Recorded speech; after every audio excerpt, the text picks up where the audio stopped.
Bom, boa tarde a todos e a todas. Eu sou a Vitória, eu sou mestranda do Programa em Pós-Graduação em Diversidade Cultural e Inclusão Social da Universidade Fevale, aqui no Rio Grande do Sul. E eu estou no seminário, então, esse é meu 5º seminário, né? Venho nosso 5º seminário, né? O pessoal corrigiu aqui, o nosso 5º seminário. Eu iniciei, então, no Procescom ainda enquanto bolsista de iniciação científica, no ano de 2011. Na época, eu fazia a graduação e era orientanda da professora Giane Bonin. Agora, no mestrado, mantenho, então, o meu vínculo com o grupo e com a rede, e é um prazer estar de volta, podendo trazer, então, um pouco da temática da minha dissertação. O que eu trago hoje aqui é mais uma fala de como eu estou pensando no momento a estruturação da dissertação. Eu estou no meu primeiro ano, final do meu primeiro ano, e recentemente, então, ainda pelo meio do ano, o processo se modificou, né? O projeto se ressignificou, e eu ainda estou naquela dimensão de conhecer um pouco mais sobre a temática que eu pretendo estudar, que é uma temática que me é muito cara pela questão da infância, né? Sou professora de séries iniciais, então, minha formação, eu sou pedagoga, então, é um tema que me afeta muito diretamente. Então, nesse processo de construir, principalmente, a forma teórico-metodológica, como eu estou estruturando a dissertação, eu venho hoje pensar aqui esse momento da contextualização do meu trabalho. Pode passar, João?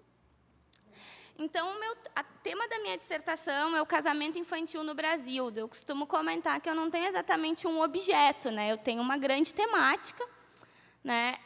Que é o casamento infantil no Brasil, e, a partir dela, então, eu vou pensar a forma como o casamento ocorre no Brasil, por que ele ocorre, mas, principalmente, por que a gente não ouve falar sobre ele. O Brasil é o 4º país no mundo em número absoluto de casamento infantil, né, atrás apenas de Índia, Nigéria e Bangladesh, ou seja, a gente está numa posição péssima, muito péssima.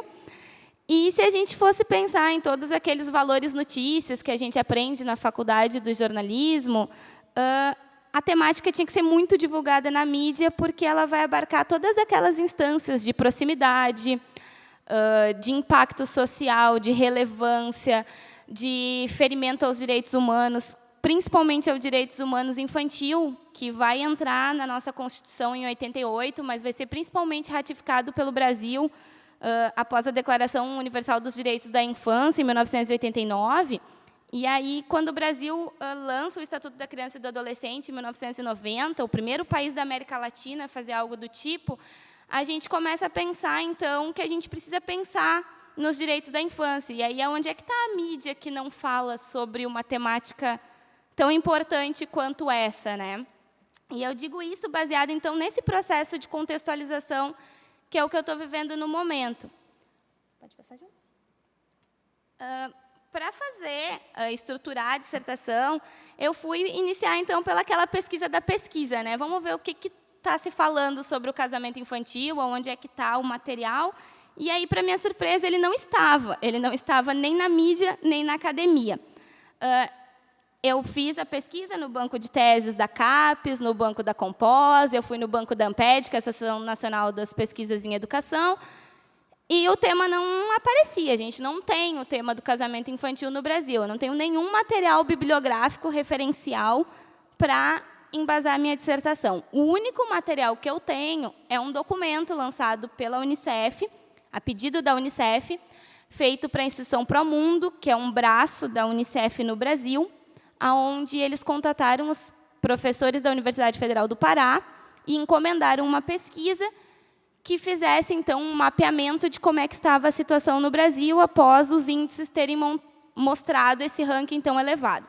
Então, a Universidade Federal do Pará lançou ano passado, a pesquisa começou em 2013, lançou ano passado, um estudo que focou principalmente no Maranhão e no Pará, a questão de que o Brasil estava em 4º lugar no mundo, e isso, então, é feito a partir de base de dados do censo, dos dados do IBGE, com os dados da Unicef, que vai fazer esse ranqueamento, e isso vai ser divulgado, então, num livro chamado Ela Vai no Meu Barco, meu único material bibliográfico de referência. Pensando nisso, eu vi que eu não tinha, então, como estruturar o início dessa dissertação se eu não tivesse pelo menos um movimento de saber como é que isso estava acontecendo. Então, eu fui para o discurso jornalístico, e aí vem a questão que a gente sempre trabalhava muito no processo com, o método ele não está dado, né? A ideia de que tudo é um construto, ele vai se modificando conforme a gente vai fazendo. Eu não tinha como iniciar um procedimento sem primeiro pensar nas categorias de base que iriam dar sustentação à dissertação. Só que, para chegar nas categorias de base, eu precisava saber o que era o casamento infantil no Brasil. Então, eu vou para o discurso jornalístico. Iniciei uma pesquisa com o descritor Casamento Infantil no Brasil no Google, selecionei todos os primeiros 50 links que apareciam, fui matéria por matéria, para entender que discurso era esse que falava do casamento infantil. Infelizmente, eu tenho somente 8 discursos, o que é um número muito pequeno, são 8 discursos diferentes sobre o casamento infantil no Brasil. O resto é repetição de notícia, principalmente de uma questão muito forte em relação aos direitos humanos, que é aquela ideia de que, no Oriente Médio, o povo é bárbaro e obriga suas menininhas a casarem. E a gente faz o quê aqui no Brasil, se não é a mesma coisa? Né? Em lógicas muito diferentes, porque no Oriente Médio, a maioria dos países do Oriente Médio, não são todos, mas há uma questão histórica de diversidade cultural do povo, que no Brasil não está presente. No Brasil, o principal motivo, até então, analisado por mim, vai ser a pobreza. As meninas são obrigadas a casar naquela ideia de emancipação social, de sair de casa, de conseguir ter um quarto só para si. Só que tudo isso dentro de um processo onde a maioria delas tem de 10 a 14 anos, sendo que, no Brasil, qualquer ato sexual praticado com um menor de 14 anos é estupro de vulnerável. Está no nosso Código Penal. Então, a gente tem 79 mil estupros legitimados pela sociedade. Não legitimados legalmente, porque o casamento é proibido no Brasil com qualquer sujeito menor de 16 anos, mas legitimado de acordo com a ideia que a gente tem de que, se a menina está sendo sustentada por alguém, ela está morando com alguém, ela não está passando fome, então está tudo certo. Não importa quantos anos ela tenha, tem alguém para cuidar dela. E aí isso vai ser atravessado, então, por um discurso de gênero.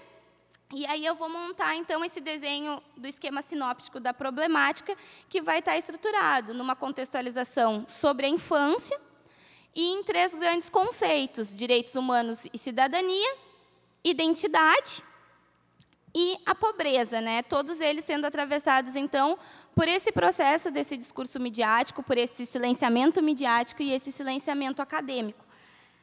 E o que fica, para mim, do que a gente ouviu até então, com as pesquisas que foram apresentadas, e principalmente o que eu tenho vivenciado no momento, é que esse movimento de ir e vir, de ir a campo, de voltar, de escrever, de tentar entender como é que as coisas estão se dando, é que constroem a pesquisa. Não tem como fazer a dissertação dizendo, não, eu tenho um objeto e agora eu vou aplicar o método e está tudo pronto.